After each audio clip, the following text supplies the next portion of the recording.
Assalamualaikum warahmatullahi wabarakatuh. Perkenalkan, saya Elin Fiuktarika dengan NIM 2103111000090, kelas B, Program Studi Agroteknologi Universitas Trunojoyo Madura. Video kali ini bertujuan untuk memenuhi ujian akhir praktik. Sebelumnya, saya ucapkan terima kasih kepada para asisten praktikum yang telah memberikan materi. Di sini saya akan menjelaskan bagaimana proses penanaman hingga pemanenan kangkung. Sebelumnya, saya akan menjelaskan sedikit mengenai kangkung. Kangkung merupakan sayuran yang sering dijumpai di pasar. Ada dua jenis kangkung yang ditanam petani, yaitu kangkung darat dan kangkung air. Pada umumnya, kangkung dipanen saat usia 30-40 hari. Berikut cara penanaman hingga pemanenan sayuran kangkung di polybag. Berikut cara penanaman kangkung pada polybag. Langkah awal adalah pembuatan media tanam. Adapun langkah-langkahnya sebagai berikut. Langkah awal adalah menyiapkan alat dan bahan. Alat yang digunakan adalah 6 buah polybag, cetok, ember, dan semprotan. Sedangkan bahan yang diperlukan adalah biji kangkung darat, tanah, pupuk organik, dan air. Kemudian, mencampurkan pupuk organik dan tanah dengan perbandingan 1:1. Setelah tercampur rata, masukkan ke dalam polybag yang telah disediakan. Setelah tanah dimasukkan, siram dengan air hingga jenuh. Kemudian, tabur biji kangkung dengan ketentuan 1 polybag berisi 3 biji. Setelah biji ditebar di atasnya, ditaburi lagi menggunakan media tanam atau tanah, sedikit demi sedikit dan merata hingga biji tertutup. Lalu siram kembali menggunakan air secara hati-hati.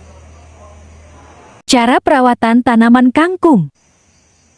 Selanjutnya ada cara perawatan tanaman kangkung.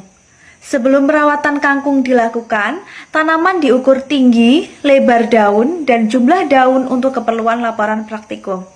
Kembali lagi ke cara perawatan tanaman kangkung. Berbeda dengan sayuran lain, kangkung tidak memerlukan perawatan yang intensif. Yang perlu diperhatikan adalah, yang pertama, kecukupan air.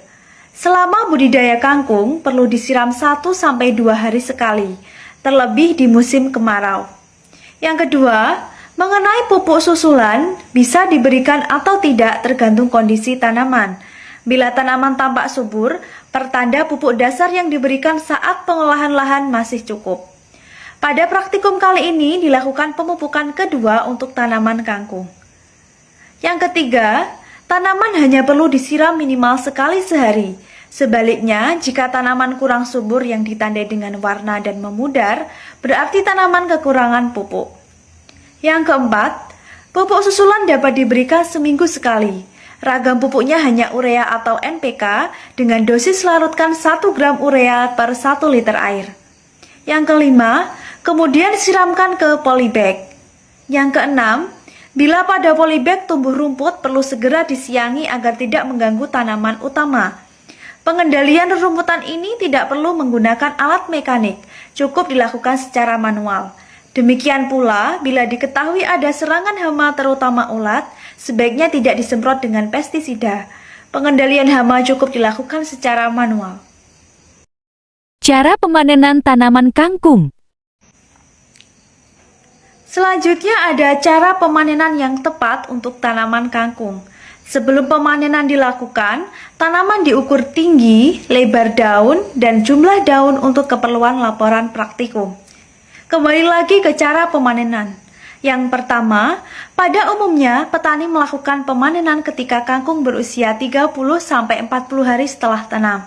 Yang kedua, pemanenan sebaiknya dilakukan pada pagi atau sore hari agar hasil panen tetap dalam kondisi segar. Yang ketiga, pemanenan dilakukan dengan mencabut tanaman berikut akarnya. Yang kelima, kemudian setelah semua kangkung di polybag sudah dipanen, timbang kangkung kemudian catat hasilnya. Sekian video dari saya, untuk kurang lebihnya saya memohon maaf. Wassalamualaikum warahmatullahi wabarakatuh.